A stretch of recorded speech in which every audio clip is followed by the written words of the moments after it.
चेष्टाएं हो रही थी, और वही षड्यंत्र अभी भी बंद नहीं हुए, ये लगातार चल रहे हैं। ये सोच वही सोच है जो वंशवादी सोच, ये वही सोच है वंशवादी सोच, भ्रष्टाचार को अपना एकाधिकार समझने वाली सोच, लोकतंत्र के गला को घोंटने वाली सोच, और भाई भतीजे के नाम पर, बात के नाम पर पूरी सामाजिक ताने बाने को छिन्न भिन्न करने वाली सोच। और उस सोच के पोषक लोग आज जातीय दंगा कराना चाहते हैं। इस सोच के लोग जब प्रदेश के अंदर माफिया और अपराधियों के खिलाफ कार्रवाई होती है तो सबसे ज्यादा परेशानी इन्हीं लोगों को होती है। अब इसकी खुन्नस कैसे निकालें, इसके लिए इनके द्वारा षड्यंत्र रचे जा रहे हैं, अलग अलग प्रकार से षड्यंत्र रचे जा रहे हैं। और मैं आप सबका आह्वान करूंगा कि हमें इस प्रकार के षड्यंत्रों से घबराना नहीं चाहिए। एक षड्यंत्र इनके वास्तविक चेहरों को प्रदर्शित कर देता है। गरीब के लिए, किसान के लिए, मजदूर के लिए, नौजवान के लिए, महिलाओं के बारे में इनके मन की क्या सोच है, इनके षड्यंत्र स्वतः स्फूर्त भाव के साथ इनके चेहरों को बेनकाब करके रख देता है। लेकिन हमें इनके षड्यंत्रों से घबराना भी नहीं है, और न ही हमें इसमें किसी भी प्रकार से पीछे हटने की आवश्यकता है। हमारा कार्य न जाति के आधार पर, न क्षेत्र के आधार पर, न भाषा के आधार पर, न मत और मजहब के आधार पर, हमारा काम तो शासन की योजना सबका साथ, सबके विकास के आधार पर समाज के अंतिम पायदान पर बैठे हुए व्यक्ति को बिना भेदभाव के शासन की योजनाओं का लाभ पहुंचाना हमारा कार्य है। और इसको ही हम अपने जीवन का लक्ष्य मान करके चल रहे हैं। और भारतीय जनता पार्टी का एक एक कार्यकर्ता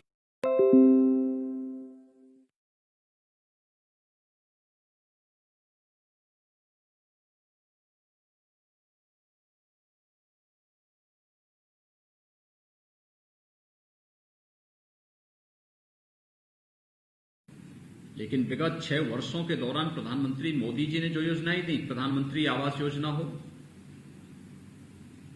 स्वच्छ भारत मिशन है,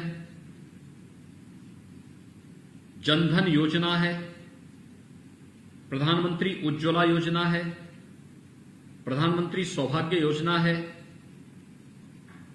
प्रधानमंत्री आयुष्मान भारत की योजना है, प्रधानमंत्री जीवन ज्योति या जीवन सुरक्षा बीमा की योजनाएं हैं, प्रधानमंत्री फसल बीमा की योजना है, प्रधानमंत्री कृषि सिंचाई की योजना है, वन नेशन वन पोर्टेबिलिटी के माध्यम से one nation one ration card की व्यवस्था। ये सभी कार्य ऐसे हैं जो प्रत्येक नागरिक के और समाज के अंतिम पायदान पर बैठे हुए व्यक्ति के जीवन में व्यापक खुशहाली का आधार बनने जा रहे हैं। और इसीलिए अपनी हताशा और निराशा को मिटाने के लिए नए नए षड्यंत्र और नए नए हथकंडे अपनाने का कार्य लोग कर रहे हैं। जो लोग 50 वर्षों में गरीब को आवास नहीं दे पाए, शौचालय नहीं दे पाए, बिजली का कनेक्शन नहीं दे पाए, स्वास्थ्य की सुविधा नहीं दे पाए, आज वे लोग अपनी खुन्नस षड्यंत्र और साजिश के माध्यम से निकालने का प्रयास कर रहे हैं। जिन लोगों ने 50 वर्षों में प्रदेश में माफियागिरी पनपाई, अराजकता पनपाई, शोषण और भ्रष्टाचारी तत्वों को प्रश्रय दिया, वही लोग आज षड्यंत्र में लगे हैं। हमें इनसे सावधान होना होगा। आज आपने बदलते हुए उत्तर प्रदेश को देखा है। दुनिया का हर निवेशक आज उत्तर प्रदेश में निवेश करना चाहता है। ये निवेश हमारे लिए केवल विकास का आधार मात्र नहीं है, ये निवेश हमारे युवाओं के लिए रोजगार का भी साधन बनता है। भाइयों बहनों, कल्पना करिए 15 वर्षों में प्रदेश में जितनी नियुक्तियां नहीं हो पाई थी, अकेले 3 वर्ष में हमारी सरकार ने 3 लाख से अधिक सरकारी नियुक्तियां प्रदेश के नौजवानों को दी हैं। 20 लाख से अधिक नौकरियां हम लोगों ने निजी क्षेत्र में दी हैं। 1.5 करोड़ से अधिक लोगों को रोजगार की संभावना और स्वतः रोजगार के साथ जोड़ने का कार्य हम लोगों ने प्रदेश के अंदर किया है। ये पिछले 15-20 वर्षों में इतना काम नहीं हो पाया जितना कार्य मात्र 3.5 वर्षों के अंदर प्रधानमंत्री मोदी जी के मार्गदर्शन में प्रदेश सरकार ने प्रदेश के अंदर करके दिखाया। और अभी नियुक्ति की प्रक्रिया चल रही है। ये कितने भी षड्यंत्र करें, विकास के मार्ग में हम कोई बाधा नहीं आने देंगे, विकास रुकने नहीं देंगे, ठहरने नहीं देंगे। ये तो एक निरंतर चलने वाली प्रक्रिया का हिस्सा होगा और उसी प्रक्रिया को आगे बढ़ाने का कार्य किया जा रहा है। मैं पिछले दिनों गया था जौनपुर में, 6 सितंबर के पहले मैं गया था जब वहां पे फसल व्यापक क्षति हो रही थी। उस समय भी मैंने वहां का दौरा किया था। इससे पहले भी मुझे जाने का अवसर मिला था जब मेडिकल कॉलेज का नामकरण भारतीय जनता पार्टी के वरिष्ठ नेता पूर्व गृह मंत्री स्वर्गीय उमानाथ सिंह जी के नाम पर हम लोगों ने किया था। और 26 सितंबर को जब मुझे आने का अवसर प्राप्त हुआ था तो उस समय मुझे 3 महापुरुषों को सम्मानित करने का और उनके नाम उनके प्रति श्रद्धांजलि व्यक्त करने का अवसर मिला था। राजा जौनपुर स्वर्गीय श्री यादवेंद्र दत्त दुबे जी के नाम पर के नामकरण की कार्रवाई, प्रख्यात वैज्ञानिक जीनोम फाउंडेशन के संस्थापक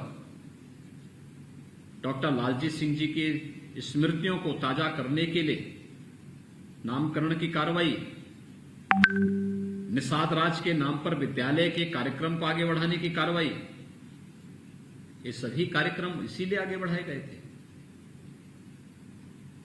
कि विकास केवल भाषणों तक सीमित न हो, बल्कि विकास का लाभ प्रत्येक नागरिक ले सके, देख सके और उन योजनाओं के माध्यम से लोगों का अपनत्व का एक भावनात्मक लगाव उस विकास के कार्य के साथ जुड़ सके। इसी भाव के साथ ये कार्यक्रम आगे बढ़ाए जा रहे हैं। और इसीलिए मैं आज आपसे सबसे अपील करने के लिए आया हूं। मैंने 26 सितंबर को भी आपके साथ बैठक की थी, वहां की योजनाओं के बारे में चर्चा की थी।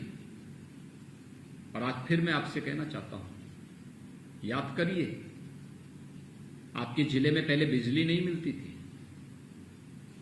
आज बिजली बिना भेदभाव के सबको मिल रही है। याद करिए, पहले कानून व्यवस्था की स्थिति कितनी बदहाल थी, आज कानून व्यवस्था की स्थिति तो बहुत बेहतर स्थिति में, हर व्यक्ति सुरक्षित है। पहले माफिया और अपराधी गरीबों के घरों पे बुलडोजर चलाते थे, आज बुलडोजर इन माफिया और अपराधियों के घरों में चल रहे हैं, जिन्होंने अवैध अर्जित की गई संपत्ति आज उस पर चल रहे हैं। अंतर यही आया है, पहले माफिया और अपराधियों को संरक्षण देने वाली सरकारें थीं तो गरीब पर अत्याचार करती थी। आज गरीबों को संरक्षण देने वाली और जनता को जनार्दन मानने वाली सरकार है तो माफिया और अपराधियों को वह उनका सही ठिकाना बता रही है कि इनकी जगह कहां होनी चाहिए, और उसके अनुरूप कार्रवाई भी उसी स्तर पर प्रारंभ भी हुई है। यह कार्य जनता के सम्मान को आगे बढ़ाने के लिए, जनता के प्रति अपने उत्तरदायित्वों का निर्वहन करने के लिए, भारतीय जनता पार्टी के विकास के विजन को गरीब तक पहुंचाने के लिए, अंतिम पायदान पर बैठे हुए व्यक्ति तक पहुंचाने के लिए यह अभियान है। और यह अभियान जौनपुर के लिए इसलिए महत्वपूर्ण है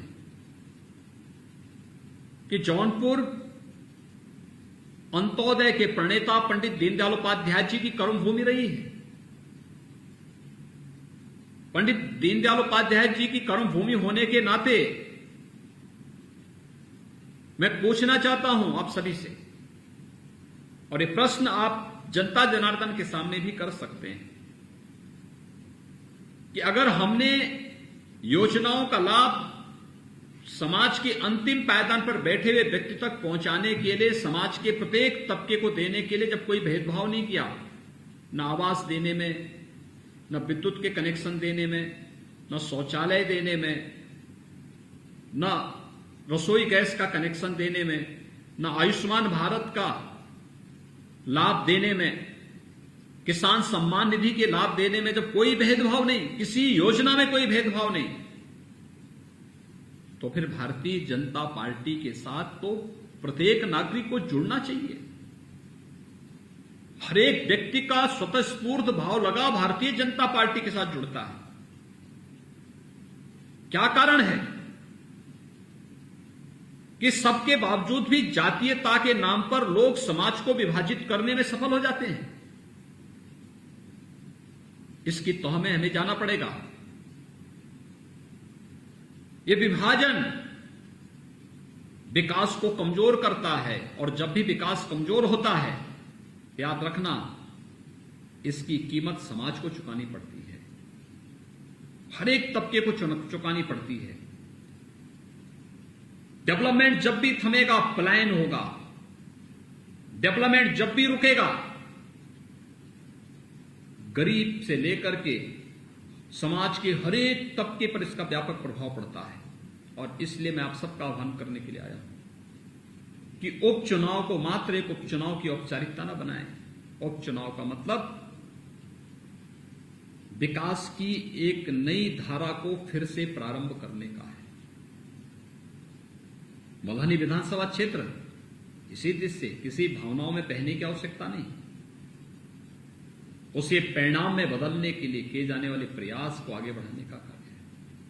और मैं आप सबका आह्वान करूंगा कि हम सभी लोग इसके साथ जुड़े हैं। मैंने पिछली बार भी कहा था, 554 बूथ हैं आपके मल्हानी विधानसभा क्षेत्र में, जिसमें से 182